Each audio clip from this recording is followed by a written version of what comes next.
Funciones polinómicas con raíces simples. Vamos a iniciar el estudio de estas funciones con las funciones cuadráticas, que es una de las formas más simples de este tipo de funciones. Vamos a ver cómo se obtienen las cuadráticas. Una de las maneras de obtenerlas es a partir de esta fórmula, en donde tenemos un factor numérico y dos factores que son binomios. Para poder comprender la fórmula vamos a trabajar con este ejemplo. Nosotros queremos que las raíces de nuestra función polinómica sean menos 2 y más 3. Las raíces se enumeran de la siguiente manera. Primera raíz como x1 y la segunda como x2. Estas raíces son los cortes en la gráfica en el eje de las x. Quiero que la gráfica corte en menos 2 y en más 3 al eje de las x en el plano cartesiano. Entonces lo que vamos a hacer es armar dos binomios en donde la variable x se resta con cada una de las raíces. Y cuando decimos se resta, obtenemos finalmente en los factores las raíces cambiadas de signo. Porque menos 2 por menos es más 2 y más 3 por menos es menos 3. Con respecto al factor numérico podemos poner cualquier número real no nulo, o sea, no puede ser 0. En este caso pusimos el 1. Luego aplicaremos distributiva. X por x, x cuadrado. X por menos 3, menos 3x. 2 por x, 2x. Y más 2 por menos 3 es menos 6. En el medio tenemos dos términos semejantes que se pueden operar. Menos 3 más 2 es menos 1x. Por lo tanto, esto está contenido en este término. X al cuadrado y el 6 bajan tal cual estaban. Aquí tenemos entonces la expresión algebraica de una función cuadrática que tiene dos raíces reales y distintas las unas de las otras. Un bosquejo de la gráfica sería este, en donde tenemos una concavidad hacia arriba y los cortes son, como ya dijimos, los valores de x1 y x2. Ahora veamos, si tenemos los mismos binomios pero el factor numérico cambia, obtendríamos una expresión diferente. Cuando apliquemos distributiva entre los binomios, nos dará el mismo resultado que el anterior, pero al multiplicarse por 3, se aplicará distributiva, y así es como obtenemos nuestra función polinómica de grado 2. Si vamos al bosquejo de la gráfica, vemos que también los cortes son en menos 2 y más 3. Y eso es importante, porque como estos dos binomios son idénticos al del ejemplo anterior, las raíces serán las mismas. Lo que cambia es la abertura. Si el valor de alfa es más grande, la gráfica se cierra, y si es más pequeño, se abre. Esta gráfica estaría un poco más cerrada que la anterior, ya que el 3 es mayor al 1. Como habíamos multiplicado por 1, directamente, cualquier cantidad por 1 es la misma cantidad, así que quedaba tal cual la expresión. Si nosotros, a esta parte de la fórmula, de donde se obtiene la cuadrática, la multiplicamos por otro factor, con otra raíz, obtendríamos una función polinómica ya no cuadrática, no de grado 2, sino de grado 3, como esta, por ejemplo. ¿Qué se obtiene? Multiplicando tres binomios, en donde uno de los términos en cada uno de ellos es una de las raíces cambiada de signo. Y así se obtienen gráficas con tres cortes como máximo. Entonces, si tenemos una función de grado 2, tenemos dos cortes como máximo en el eje de las x, y si tenemos una función polinómica de grado 3, tenemos tres cortes como máximo, como se puede ver en estos ejemplos. También tenemos una expresión factorizada, que es la que estuvimos viendo, y una expresión polinómica. Se pueden transformar, o se pueden expresar las mismas funciones, ya sea en forma factorizada o en forma polinómica. Para pasar de la factorizada a la polinómica, lo que se hace es aplicar distributiva, por ejemplo, de estos dos factores y ese resultado con este, y acomodar. Y para pasar de la polinómica a la factorizada, lo que se debe hacer es aplicar los distintos casos de factoreo. Y aquí recalcamos, si el polinomio es de grado 3, o sea, si el mayor exponente de la x es 3, como máximo tendré tres raíces, o sea, tres cortes. Funciones polinómicas con raíces múltiples. Si tenemos una expresión factorizada de una función, y en alguno de los binomios tenemos exponentes distintos a 1, quiere decir que tenemos raíces múltiples. Vamos a hacer el análisis de la expresión para tener más clara esta idea.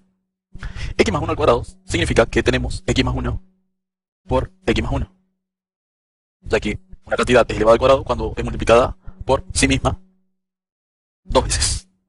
Entonces, aquí tenemos x más 1 elevado al cuadrado expresado como una multiplicación. Por lo tanto, la primera raíz sería menos 1. Recordemos que el signo se cambia. La segunda raíz también sería menos 1. Y la tercera raíz sería x más 3, que sale del factor que es diferente. Entonces, como tenemos la multiplicación de tres binomios, cuando hagamos distributiva nos daremos cuenta de que es una función de grado 3. Conclusión, x1 es igual a x2 y estas son distintas de x3. Por lo tanto, menos 1 es una raíz múltiple de esta función de grado 3. Pero no tendremos tres cortes en la gráfica, sino dos, ya que el menos 1 es una raíz múltiple. Están contenidas ahí las dos raíces.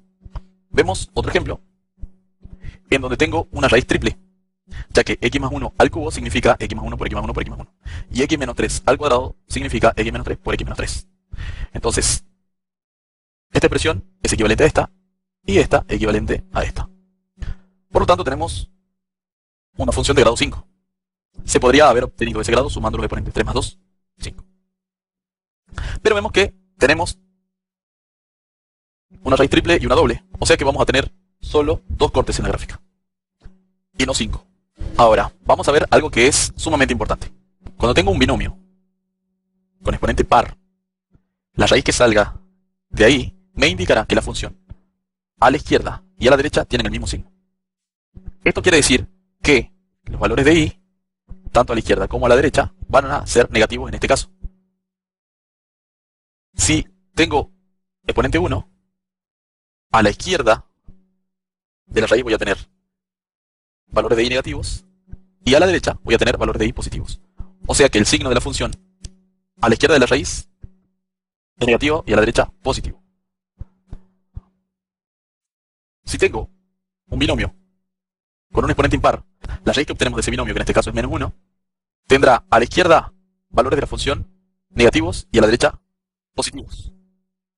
Y si es par, como en este caso, la raíz que obtenemos de ese binomio es más 3, a la izquierda y a la derecha tendrán el mismo signo, los valores de y. O sea que en ambos casos tendremos valores positivos. Vamos a hacer la gráfica aproximada de algunas funciones polinómicas. Vamos a ver cómo se realiza esto. A partir de lo que trabajemos vamos a obtener solamente bosquejos de la gráfica paso a paso, que nos dan una idea de cómo pueden ser. Pero no serían tan exactas, sino que se necesitarían hacer tablas de valores más minuciosas para poder tener una gráfica más precisa. Entonces aquí vamos a obtener 3 raíces. Menos 2, más 1 y más 5. Ubicamos primero las raíces esas. Menos 2, más 1 y más 5. Luego averiguaremos el corte en el eje de las y. Se dice intersección en el eje de las y. Y en este caso, ya lo tenemos marcado y es menos 250 el valor. Ahora, ¿cómo se obtiene? Lo que se hace es, en la expresión original, sustituir la x por el valor 0. Es lo que tenemos en este lugar. Hacemos la cuenta y así obtenemos el menos 250. Ahora veamos, el menos 250 está a la izquierda del 1. Como el más 1 salió de este binomio y tenemos una raíz múltiple, y si miramos el exponente del binomio es par, dijimos que cuando tengo exponente par, tanto a la izquierda como a la derecha tendré el mismo signo para y. O sea que si tengo para este lado valores negativos como el menos 250, para la derecha también la gráfica irá hacia abajo, ya que necesito valores negativos. Bien, analicemos ahora la otra raíz, la de la izquierda, el menos 2. Eso salió de acá, tenía un exponente impar igual a 1. Hasta el momento teníamos marcada esta parte. Ahora, cuando tengo exponente igual a 1, dijimos que la gráfica atraviesa del sector de los negativos al sector de los positivos al eje de las x. Por lo tanto, esto debe ser más o menos así. Luego, nos queda analizar el más 5, que salió de este binomio, que tiene exponente impar. Dijimos que cuando tenemos exponente impar, también la gráfica atraviesa al eje de las x. Bien, hasta el momento teníamos esto. Ahora sabemos que la gráfica tiene que atravesar, si estoy abajo, me iré hacia arriba. Pero, algo importante que hay que tener en cuenta cuando tengo exponentes impares que no son unos, es que la concavidad cambia. Por el momento no vamos a ahondar en la definición formal de lo que es concavidad, pero sí vamos a decir que cuando una gráfica es cóncava hacia abajo tiene la curvatura así, hacia abajo, y cuando es cóncava hacia arriba tiene este tipo de curvatura. Entonces tenemos que irnos de la parte negativa de las y a la parte positiva de las y, pero cambiando la concavidad. O sea que primero vamos a tener una curvatura de esta manera, concavidad hacia abajo, y del otro lado concavidad hacia arriba.